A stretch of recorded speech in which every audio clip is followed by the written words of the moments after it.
calls it a spiritual awakening. Spiritual awakening sounds better than breakdown, but I assure you it was a breakdown. And I had to put my data away and go find a therapist. Let me tell you something. You know who you are when you call your friends and say, I think I need to see somebody. Do you have any recommendations? Because about 5 of my friends are like, woo, I wouldn't want to be your therapist. And I was like, what does that mean? And they're like, oh, I'm just saying, like, don't bring your measuring stick. It's like, okay. So I found a therapist. My first meeting with her, Diana, I brought in my list of the way the wholehearted live. And I sat down, and she said, how are you? And I said, I'm great, I'm okay. And she said, what's going on? And I said, and this is a therapist who sees therapists, because we have to go to those because their BS meters are good. And so I said, here's the thing, I'm struggling. And she said, what's the struggle? And I said, well, I have a vulnerability issue, and I know that vulnerability is kind of the core of shame and fear and our struggle for worthiness, but it appears that it's also the birthplace of joy, of creativity, of belonging, of love, and I think I have a problem, and I need some help. And I said, but here's the thing, no family stuff, no childhood shit, I just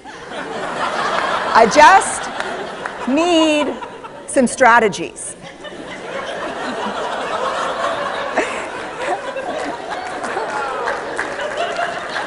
Thank you. So she goes like this. And then I said, it's bad, right? And she said, it's neither good nor bad. It just is what it is. And I said, oh my God, this is gonna suck. And it did, and it didn't. And it took about a year. And you know how there are people that, like, when they realize that vulnerability and tenderness are important, that they kind of surrender and walk into it? A, that's not me. And B, I don't even hang out with people like that. For me, it was a year-long street fight. It was a slugfest. Vulnerability pushed, I pushed back. I lost the fight, but probably won my life back. And so then I went back into the research and spent the next couple of years really trying to understand what they, the wholehearted, what the choices they were making, and what are we doing with vulnerability? Why do we struggle with it so much? Am I alone in struggling with vulnerability? No.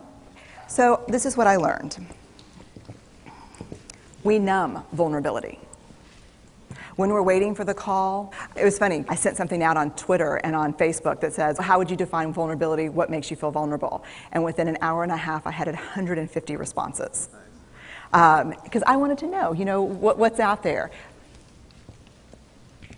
Having to ask my husband for help because I'm sick and we're newly married.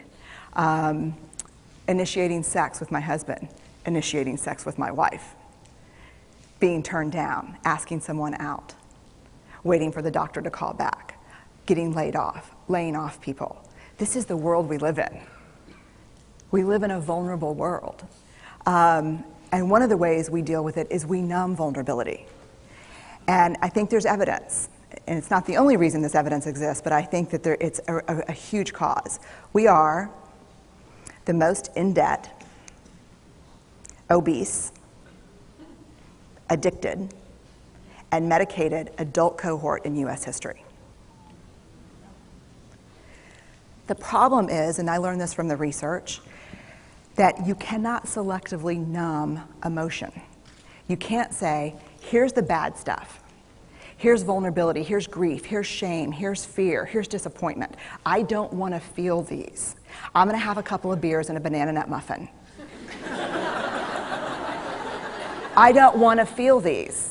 And I know that's knowing laughter. I hack into your lives for a living. I know that's, God. You can't numb those hard feelings without numbing the other affects or emotions. You cannot selectively numb. So when we numb those, we numb joy. We numb gratitude. We numb happiness. And then we are miserable and we are looking for purpose and meaning. And then we feel vulnerable, so then we have a couple of beers and a banana nut muffin. And it becomes this dangerous cycle. One of the things that I think that we need to think about is why and how we numb. And it doesn't just have to be addiction. The other thing we do is we make everything that's uncertain certain. Religion has gone from a belief in faith and mystery to certainty. I'm right, you're wrong, shut up. That's it. Just certain. The more afraid we are, the more vulnerable we are, the more afraid we are. This is what politics looks like today. There's no discourse anymore. There's no conversation. There's just blame. You know how blame is described in the research? A way to discharge pain and discomfort. We perfect. If there's anyone who wants their life to look like this, it would be me. But it doesn't work, because what we do is we take fat from our butts and put it in our cheeks. Which just, I hope in 100 years people will look back and go, wow. You know? And we perfect, most dangerously, our children. Let me tell you what we think about children. They're hardwired for struggle when they get here. When you hold those perfect little babies in your hand, our job is not to say, look at her, she's perfect. My job is just to keep her perfect, make sure she makes the tennis team by 5th grade and Yale by 7th grade. That's not our job. Our job is to look and say, you know what? You're imperfect and you're wired for struggle, but you are worthy of love and belonging. That's our job. Show me a generation of kids raised like that, and we'll end the problems I think that we see today. We pretend that what we do doesn't have an effect on people. We do that in our personal lives. We do that corporate, whether it's a bailout, an oil spill, a recall. We pretend like what we're doing doesn't have a huge impact on other people. I would say to companies, this is not our first rodeo, people. We just need you to be authentic and real and say, we're sorry, we'll fix it. But there's another way, and I'll leave you with this. This is what I have found. To let ourselves be seen, deeply seen, vulnerably seen. To love with our whole hearts, even though there's no guarantee. And that's really hard, and I can tell you as a parent, that's excruciatingly difficult. To practice gratitude and joy in those moments of kind of terror when we're wondering, can I love you this much? Can I believe in this as passionately? Can I be this fierce about this? Just to be able to stop and instead of catastrophizing what might happen, to say, I'm just so grateful. Because to feel this vulnerable means I'm alive. And the last, which I think is probably the most important, is to believe that we're enough. Because when we work from a place, I believe, that says, I'm enough, then we stop screaming and start listening. We're kinder and gentler to the people around us, and we're kinder and gentler to ourselves.